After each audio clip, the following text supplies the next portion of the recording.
Dear student, आज हम exercise 3.5 chapter 3 pair of linear equations and two variables का जो इंट्रोडक्शन है, बेसिक इंट्रोडक्शन, उसके बारे में बात करेंगे। इस एक्सरसाइज के अंदर क्रॉस मल्टीप्लिकेशन मेथड से सोल्यूशन निकालना है हमें लीनियर इक्वेशंस के पेयर्स का। तो इसके ऊपर आज हम बात करने वाले हैं। ज़रा ध्यान से देखिएगा, इससे पहले हमने सब्स्टिट्यूशन मेथड किया है, एलिमिनेशन मेथड किया है। वो दोनों मेथड बड़े इजी थे और ये मेथड भी बड़ा इजी है। ये एक और मेथड हो जाएगा और एक और टूल आपके पास आ जाएगा अलजेब्रिक इक्वेशंस को सॉल्व करने का, लीनियर इक्वेशंस को अलजेब्रिकली सॉल्व करने का। तो आइए देखते हैं। जैसे कि नाम इंडिकेट करता है, cross multiplication method, as the name indicates, it's the method where we cross multiply the coefficients of the variables. जहाँ पे जो वेरिएबल्स हैं x और y, इनके जो कोफिशिएंट्स हैं और एक जो कांस्टेंट टर्म है c, इनको हम जो है क्रॉस मल्टीप्लाई करेंगे और इनके सॉल्यूशंस पे हम उतरेंगे। इसका सीधा बेटा याद रखने का फार्मूला बड़ा सिंपल है कि हमें x, y और 1 लेना है और हमें जो है फार्मूला इस तरीके से याद रखना है। पहले हम a1 over a2, b1 over b2, c1 over c2, ये एक्सरसाइज 3.2 से करते आ रहे हैं। तो हमें जो है x, y और 1 लिखना है और हमें जो है इस तरीके से अरेंज करने हैं b1 over b2, then c1 over c2, a1 over a2 और b1 ओवर b2। तो जहाँ तो आप इसको इस तरीके से ऑर्डरली याद रखें, जहाँ फिर इसका भी एक ट्रिक है कि BCA एक क्लास होती है +2 के बाद कि BCA कुछ बच्चे ज्वाइन करते हैं, तो उसको याद रखें कि BCA के बाद फिर B। तो ये भी एक ट्रिक है। यहाँ फिर एक और ट्रिक बड़ा इजी सा है कि CA, तो BB के बीच में CA, तो BB के बीच में CA, ये एक बड़ा इजी ट्रिक है जिसको आप याद रख पाएंगे। BB के बीच में CA, तो BCAB इस तरीके से आपको अरेंज करने हैं और क्रॉस मल्टीप्लाई करने हैं।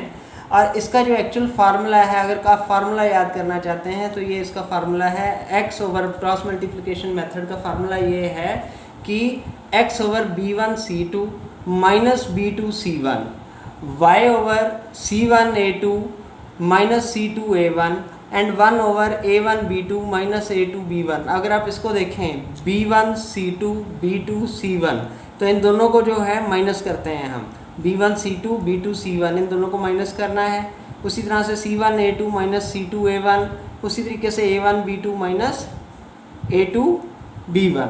After putting the values here, हमें क्या करना होता है कि इन वैल्यूज़ को पुट करना है, कोफिशिएंट की वैल्यूज़ को हम यहाँ पुट करेंगे और उनको सॉल्व करने के बाद, क्रॉस मल्टीप्लाई और माइनस करने के बाद जो हमारे पास वैल्यूज़ आएंगी उनको हम 1 से कंपेयर करते हैं। पहले x को करेंगे, फिर y को करेंगे और फिर हमारी x और y की वैल्यूज़ आ जाएंगी। इसको ध्यान से अच्छे तरीके से समझने के लिए हम एक इक्वेशन को उठाते हैं और इसको सॉल्व करने की कोशिश करते हैं। Let us take a pair of equations. Equation का पेयर ले लेते हैं। 3x + 4y = 10, 2x - 2y = 2। ये एक इक्वेशन का पेयर ले लिया हमने। Rearrange the equation. देखो बेटा, इसमें हमें रीअरेंज करना होता है इक्वेशंस को। हमें दोनों जो A, B और C जो है, कोशिश करते हैं हम कि लेफ़्ट हैंड साइड में ही ले जाएं, ठीक है। तो जब हम इसको लेफ़्ट हैंड साइड में ले जाते हैं तो सारे, जहाँ तो दोनों इक्वेशंस के जो LHS RHS होने चाहिए। अगर कहीं पे भी थोड़ा बहुत डिफरेंस है, जैसे मान लो यहाँ पर ये 10 इस साइड होता तो हमें 2 को भी इस साइड लेके जाना पड़ता, तो हम रीअरेंज कर लेते हैं। तो इसको रीअरेंज करके हमें मिलता है 3x + 4y - 10 = 0। ये एक पहली इक्वेशन हमारे पास आ गई।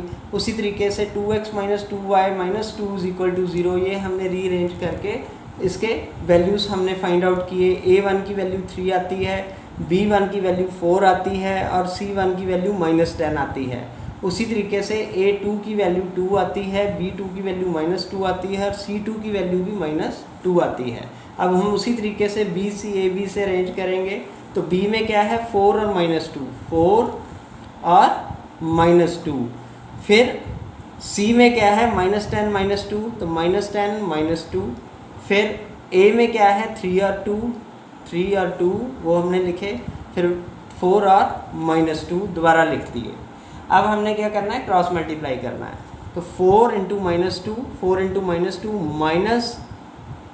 -2 × -10, तो -2 × -10 इज़ 10।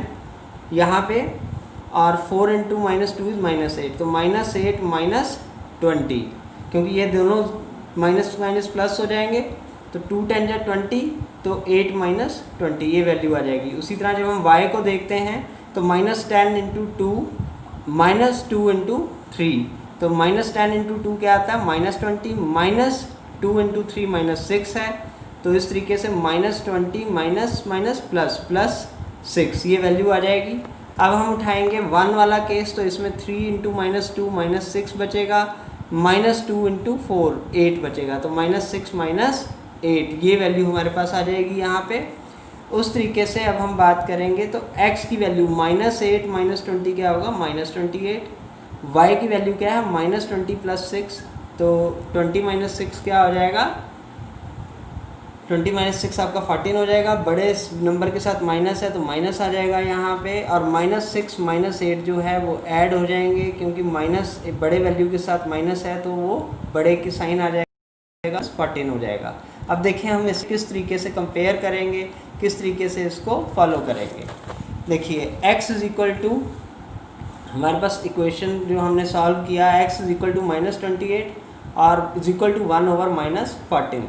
तो अगर आप 14x is equal to -14x cross multiply जब आप इसको करोगे तो -14x इज इक्वल टू -28 ये वैल्यू आ जाएगी। तो माइनस माइनस कैंसिल हो गए, x is equal to 28/14 that is 2, ये वैल्यू क्या आ गई 2।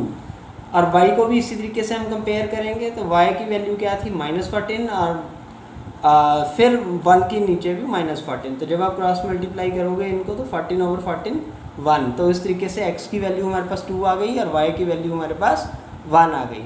इस चीज़ को और अच्छे तरीके से समझते हैं एक प्रॉब्लम स्टेटमेंट से।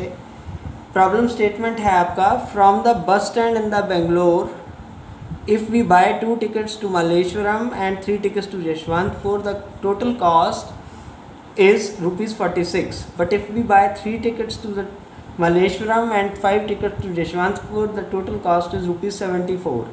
Now find the fares to Malleshwaram and Yeshwanthpur। वो कह रहे हैं कि अगर हम बस स्टैंड बेंगलोर से 2 टिकट्स मल्लेश्वरम और 3 टिकट्स यशवंतपुर की खरीदते हैं तो कॉस्ट आती है 46, लेकिन यहीं अगर हम बेंगलोर से 3 टिकट मल्लेश्वरम और 5 टिकट यशवंतपुर की खरीदते हैं तो टोटल कॉस्ट आती है 74। तो हमें इन दोनों जगहों का फेयर करना है, फाइंड आउट करना है। तो देखिए हम कैसे स्टेटमेंट लिखेंगे। पहले let the fare from Bangalore to Malleswaram is x, और दूसरी तरफ लिखेंगे let the fare to Yeshwantpur is y। तो x और y हमने रिस्पेक्टिवली उनके फेयर्स को एज्यूम कर लिया है। अब हम इनकी इक्वेशंस फॉर्म करेंगे। तो कंडीशन 1 से मल्लेश्वरम की 2 टिकट और यशवंतपुर की 3 टिकट्स का कॉस्ट है 46, तो 2x + 3y is equal to 46। इसको हम 2x + 3y - 46 भी लिख सकते हैं। उसके बाद दूसरी कंडीशन है कि 3 मल्लेश्वरम और 5 यशवंतपुर की टिकट्स का कॉस्ट है 74, तो 3x + 5y - 74 is equal to 0। इस तरीके से भी हम लिख सकते हैं। तो अब हम बात करेंगे a, b और c की टर्म्स में, इनकी वैल्यूज़ को नोट कर लेंगे। तो a1 की वैल्यू है 2, a2 की वैल्यू है 3, b1 की वैल्यू है, इन इक्वेशन से मैं फाइंड आउट करके बता रहा हूँ आपको। तो b1 की वैल्यू है 3, b2 की वैल्यू है 5, c1 की वैल्यू -46 और c2 की value -74। Now let us solve the equation by cross multiplication, क्योंकि यहाँ पे हम क्रॉस मल्टीप्लिकेशन को सीख रहे हैं। तो x, y और 1 लिखेंगे ऊपर, b1/b2, c1/c2, a1/a2, b1/b2। तो b1/b2 3/5, c1/c2 -46 -74, 2/3 2 3, उसके बाद 3 और 5। तो x की वैल्यू क्या आएगी 3 × -74 -5 × -46। y में हम क्या लिखेंगे -46 × 3 और -46 × 3 और -74 × 2, और 1 के नीचे हम क्या लिखेंगे 2 × 5 -3 × 3। तो अब आप इसको कैलकुलेट करके देखें तो 3 × -74 आ जाता है -222 प्लस 46 5 जा 230 प्लस 230 हो जाएगा यहाँ पे, क्योंकि माइनस माइनस प्लस हो जाएंगे। उसी तरीके से 46 3 जा 138, तो -148 38 प्लस 74 2 जा 148, ये वैल्यू आ जाएगी, क्योंकि माइनस माइनस प्लस है यहाँ पे भी। उसी तरीके से 2 5 जा 10 और 3 3 जा 9, तो 10 माइनस 9 ये वैल्यूज़ आ जाएंगी। तो x के लिए हमारे पास वैल्यूज़ आ गई, x की वैल्यूज़ हमारे पास आ गई x/8 and y/10 is equal to 1/1। तो पहले हम x और y को कंपेयर कर लेंगे। x/8 इज इक्वल टू 1/1, तो x की वैल्यू क्या आ गई 8 और y की वैल्यू क्या आ जाएगी 10। तो हमें पता चल गया कि मलेश्वरम का जो फेयर है वो 8 रुपये है और यशवंतपुर का जो फेयर है वो 10 रुपीज़ है। बच्चों 3.2 में हमने बिना इक्वेशन को सॉल्व किए सॉल्यूशंस जानने की कोशिश की थी कि पेयर ऑफ लीनियर इक्वेशंस के सॉल्यूशन किस तरह से होंगे। मैं आपको रिकॉल करवा देता हूं जिनको भूल गया है। अगर हमारे इक्वेशन में a1/a2 is not equal to b1/b2 हो तो ऐसी सिचुएशन में जो सॉल्यूशन पेयर्स हैं, जो पेयर है इक्वेशंस का, उसके यूनिक सॉल्यूशन निकलेंगे, एक सॉल्यूशन होगा उसका। अगर a1/a2 is equal to b1/b2 is equal to c1/c2, यानी ये तीनों वैल्यूज़ अगर बराबर आती हैं तो इसके इनफाइनाइट सॉल्यूशंस निकलते हैं, इनफाइनाइट मैनी सॉल्यूशंस आते हैं। और अगर a1/a2 बराबर है b1/b2 के, a1/a2 is equal to b1/b2 but not equal to c1/c2, तो इसका कोई भी सॉल्यूशन नहीं आता है। तो अब आगे एक एग्जांपल मैं करने जा रहा हूँ, वो इन्हीं फार्मूलाज पे बेस्ड है, थोड़ा ध्यान से देखिएगा इसे। तो आपका एग्जांपल 15 है, for which values of p does the pair of equations given below has unique solution. तो नीचे हमें एक पेयर दिया हुआ है लीनियर इक्वेशन का जिसमें हमें p की वैल्यू निकालनी है और फाइंड आउट करना है कि किस वैल्यू पर ये जो p की वैल्यू जो है उसके जो सॉल्यूशन है वो यूनिक निकलेंगे। तो हमारा इक्वेशन जो है वो है 4x + py + 8 is equal to 0 और 2x + 2y + 2 is equal to 0। तो यूनिक सोल्यूशन के लिए क्या कंडीशन है, a1/a2 is not equal to b1/b2। अगर किसी भी इक्वेशंस के यूनिक सोल्यूशन होते हैं तो उसके लिए ये कंडीशन होना ज़रूरी है कि a1/a2 should not be equal to b1/b2, ये दोनों बराबर नहीं होते हैं। तो अब हम a1 b1 c1 a2 b2 c2 की वैल्यूज़ फाइंड आउट करते हैं, फिर आगे करेंगे। तो a1 की वैल्यू हमारे पास आती है सम इक्वेशन से 4, b1 की वैल्यू आती है p, क्योंकि हमें b1 b2 तक ही सॉल्व करना है तो c की वैल्यू जो है अगर हम ना लिखें तो भी चलेगा। तो a2 की वैल्यू हमारे पास 2 है और b2 की वैल्यू 2 है। तो हमें क्या चाहिए, a1/a2 should not be equal to b1/b2। इन वैल्यूज़ को हम पुट कर लेते हैं। तो 4/2 should not be equal to p/2। तो 2p जब हम क्रॉस मल्टीप्लाई करेंगे 2p इज इक्वल टू 8 और p should not be equal to 4। तो जो p की वैल्यू है अगर 4 ना हो, उसके अलावा कुछ और हो, तो उसका यूनिक सोल्यूशन बन सकता है। तो यहाँ पे मैंने स्टेटमेंट लिखना है हमें, except 4 for all the values of p the equation will have unique solution. इसको दोबारा लिख लीजिए, सुन लीजिए, देख लीजिए। Except 4 for all the values of p the equation will have unique solutions, ये आपको लिखना होगा। आइए हम आगे दूसरे एग्जाम्पल पे चलते हैं, आपके बुक के एग्जाम्पल 16 पे।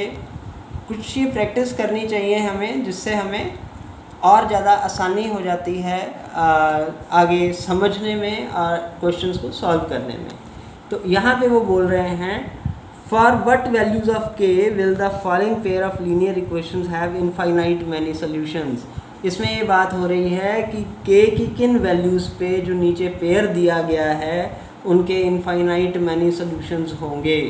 तो ये हमारे पास इक्वेशंस दी गई हैं, kx + 3y - k - 3, तो 12x + ky - k। तो यहाँ पर देखिए x वेरिएबल है, x के साथ कॉफिशेंट क्या है k, y के साथ कॉफिशेंट क्या है 3, और जो कांस्टेंट टर्म है ये k - 3 है पहली इक्वेशन में। दूसरी इक्वेशन में x का वेरिएबल कांस्टेंट है 12 और y का k, और जो c कांस्टेंट वैल्यू है वो -k। तो a1 हमारे पास k आ गया, a2 हमारे पास 12 आ गया, b1 3 आ गया, b2 k आ गया। उसी तरीके से c1 k - 3 आ गया और c2 k आ गया। तो ये जो है हमारे पास a1 a2 की वैल्यूज़ आ गई। अगर हमें to have infinite many solutions the condition is a1/a2 is equal to b1/b2 is equal to c1/c2। अगर हमें इनफाइनाइट मैनी सॉल्यूशंस लेने हैं तो ये तीनों जो हैं ए बी और सी आपस में बराबर होने चाहिए। इस तरीके से हमारी कंडीशन, हमारा जो फार्मूला है वो लगता है। तो इन सारी वैल्यूज़ को हम इस तरीके से पुट करके देखते हैं और कंपेयर करेंगे तो हमारे पास वैल्यू जो है के की आ जाएगी। ये देखिए यहाँ पे k/12 is equal to 3/k is equal to k minus 3/k। तो पहले हम जो है इस वैल्यू को ले लेते हैं, k/12 कंपेयर कर रहे हैं a और b को, इज़ इक्वल टू 3/k। तो k square is equal to 36 root k is equal टू अंडर रूट ऑफ 36 डेट इज 6। तो k की वैल्यू हमारे पास क्या आ गई, 6 आ गई। अब हम 2 और 3 को कंपेयर कर लेते हैं। तो 3/k is equal to k minus 3/k। तो 3k is equal to k square minus 3k और k square is equal to 6k। ठीक है, तो ये जब वैल्यू आ जाएगी तो 0/6 बचेगा, तो 0 आ जाएगा। तो k की value therefore k is equal to 6 is the condition. यही जहाँ पे k की वैल्यू 6 आती है वही एक ऐसी कंडीशन बचती है जो कि हमारी जो है a1/a2 is equal to b1/b2 is equal to c1/c2 की कंडीशन को सेटिस्फाई करता है। तो इस तरीके से हमने ये एक्सरसाइज की इंट्रोडक्शन की है। मल्टीप्लिकेशन जो हमारा मेथड है क्रॉस मल्टीप्लिकेशन का, उसको समझा है। तो आप इस वीडियो को देखें, समझें, लाइक करें, शेयर करें और कमेंट करें अगर कहीं पे भी आपको समझ नहीं आ रहा है। Thank you for watching this video.